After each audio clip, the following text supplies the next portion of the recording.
When women come together, there's nothing we cannot do. Welcome to the WellSprings Journal Podcast, where you will hear from women who have been called by God into lives that speak grace and compassion, that share pain and anger, and that dance life's joys and laughter. Inspiration to call forth your creative spirit awaits. Listen now. Come and see Harare by Beauty Rosebery Maenzanise of the East Zimbabwe Area of the United Methodist Church. The ministry of clergywomen in the Methodist tradition, which has a testimony of 60 years, has been focused on the North American context for decades. While the clergywomen in North America witnessed to the gospel and celebrated their sisterhood, many women who received the call in Methodism across the globe lived in their oppression, years after the approval of the ordination of women by the 1956 General Conference. With the growing number of clergywomen in the United States and their testimonies to the living Word of God, the fire of the gospel caught on other parts of the globe. In Zimbabwe, for example, with people like the late Bishop Abel Tendekayi Muzorewa, women with a call to ordained ministry started to have a backbone. In 1984, there were only 2 ordained clergywomen in the Zimbabwe Annual Conference. Being one of the 3 clergywomen who were ordained elders in 1988, as the second group, I felt the care of a shepherd from Bishop Muzorewa. To demonstrate his opening of doors for women in this ministry, he would many times be heard during the annual pastors' school sessions saying, "Men, we need to remember that biblically we are leaders of the Old Testament. The women are leaders of the New Testament, based on the resurrection story of Jesus." Mark 16. This statement gave us fire within. With the support of our African bishops, now based on 2012 statistics, Africa has more than 300 clergywomen. Let us hear the voice of one of the Zimbabwe clergywomen, the Reverend Anne Grace Chingonzo, who was interviewed by the writer in 2001. For me to want to continue as a Christian, I started worshipping while I was still young. As I was in grade 4, I started to like preaching so much. I always felt like preaching and wanted people to be saved, to know God. One of the contributing factors was that I always dreamt about preaching. Sometimes I would dream seeing someone calling me saying, "Come and see people who need the message." They would preach in my dream. That same sermon, when I preached it next time, it would be very effective. In my life, I wanted to become a nun, and I was so close to Roman Catholic sisters.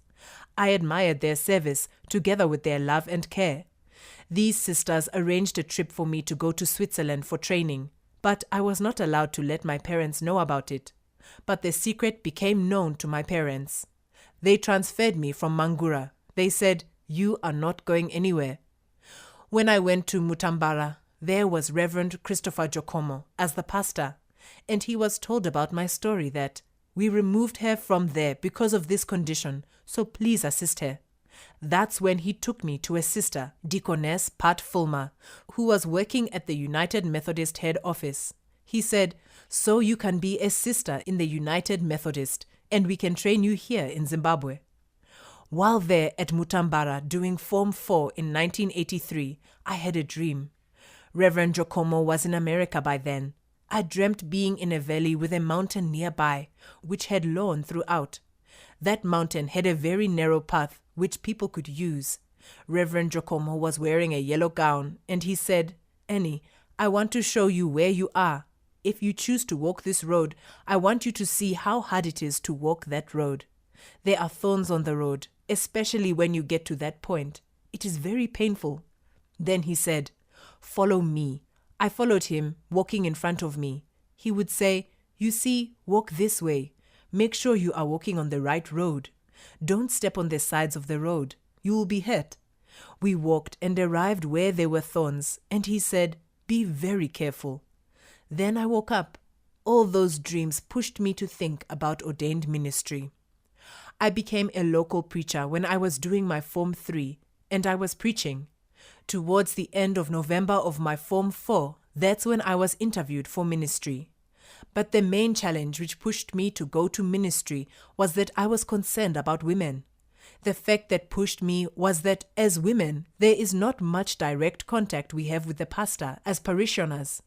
Whereas when a woman has a need or a problem, they share with the pastor's wife, and that pastor's wife would then share with her husband. The pastor will then try to solve the issue indirectly through the wife. So it was a long process.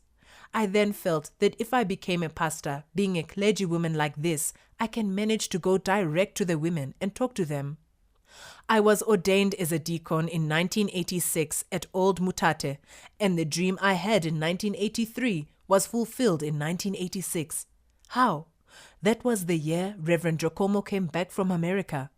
As we were assembled to process into the Old Mutare Church, I was surprised to see Reverend Jokomo because I didn't know that he was back. He greeted us all, then said, "Annie, come here." We stood at the corner and he said, "Annie, are you serious that you want to go and vow that you want to become a pastor? Do you know what they will say about your crying all the time? I want to pray for you so that when you give vows, you need to know the meaning of what you are going to say. You will be belittled. They will say this and that about you." And later he said, "Let's pray." It did not have much meaning to me as he was praying at that moment. We processed in and sat down. As soon as I sat down, it hit me that this was the hard road which I was accompanied by Reverend Jokomo. He did it vividly, and that same person prayed for me. I had not shared this dream with him when he prayed for me. After graduation from college, I was appointed in Murewa.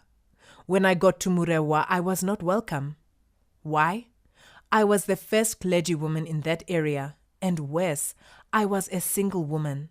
And yes, I was single, but the situation was worsened because of the area I came from, Manikaland. As soon as they saw me, to them I was not a pastor. I was so confused and did not know what to do next. Going to church, there was no respect that they were receiving their pastor. Before March 17 of that year, there was a death of a soldier in my parish. They did not even inform me of the death of my member's son. When the headmaster said to me, "Do you know that your members spent the night at a funeral?" I took my bicycle and books, then went there. When I arrived, no one greeted me. I extended my hand to give my condolence, and no one wanted to touch my hand. No one communicated with me, and no one was willing to sit close to me. I went and sat outside by myself. A family member who was the head of the family came to me and said, "Pastor, I am telling you that it's better for you to leave and go back home. You are not wanted here. 1, you are Muzorewa's representative. And 2, people don't want you here. Last night there were songs which were sung against you. The person who died is an ex-combatant. You can be killed here." I said, "I am here for my member's child who died. He is the one I came here to mourn. I am here. I am not going to leave this place until after burial." He said, "Anyway, I told you, whatever happens to you, you are forewarned." Then the man left. After he said those words, everyone looked down. I stood up and went to where the soldiers were. I said to them, "Can I please see your chaplain?" They sent one of the soldiers for him. The soldiers welcomed me, saying, "The pastor is now here." When the chaplain finally came, he said, "Thank you so much, Pastor, for coming. Do everything during this funeral service. I will let you know where we will need to have some gun salutes, and I will tell you what to do." We drafted the program together, and we called people to come closer. This was me now, calling people and leading the call to worship with that authority. For a while, people stared at me, but they later came because I was standing beside my partner now, the chaplain. After prayer, we led the procession to the graveyard. On the way, we were having the salutes and everything which was supposed to be done during the funeral of an army person. The chaplain would tell me what to do next. So people thought that I knew all those things. Before we left for the graveyard, I asked the family if they had a representative who would like to say a few words, and they said they had nothing to do with our person. When we arrived at the graveyard, I only gave time to people from his job and his burial society. I preached. After the burial, we got onto the puma and went back to the home. After the meal, I was about to leave. The soldiers said, "You are not going to ride your bicycle back home, Pastor." They put my bicycle into the puma, and I went to the front seat. As the engine was being started, all the people from the area I lived started saying, "Pastor, can we get a ride?" I said to the soldiers, "Give them a ride." This was a Wednesday. Before Sunday, there was a meeting organized by our church members preparing a big welcome for me on 17th March 1989. From there, I was the pastor of the community, even to non-Methodists. Then I went to Bulawayo. From Bulawayo, I was transferred to Old Mutare, where there were many challenges. Challenging in the sense that I had only O-level education, and I was pastor of people with degrees, from the medical doctor, headmaster, and some teachers. That really challenged me. I was challenged positively, to the point that I wanted to further my education. What was challenging was that all those people with degrees respected me so much. But as soon as I was appointed, people started echoing, "A woman at Old Mutare," because I was the first clergywoman there as the station chairperson and chaplain.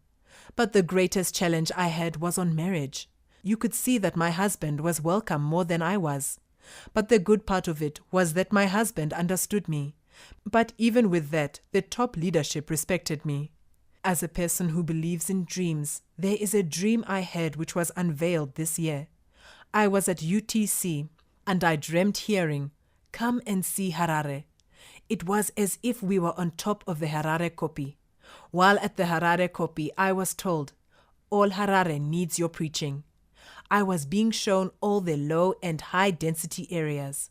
It was said, "This is where you are supposed to be preaching the gospel."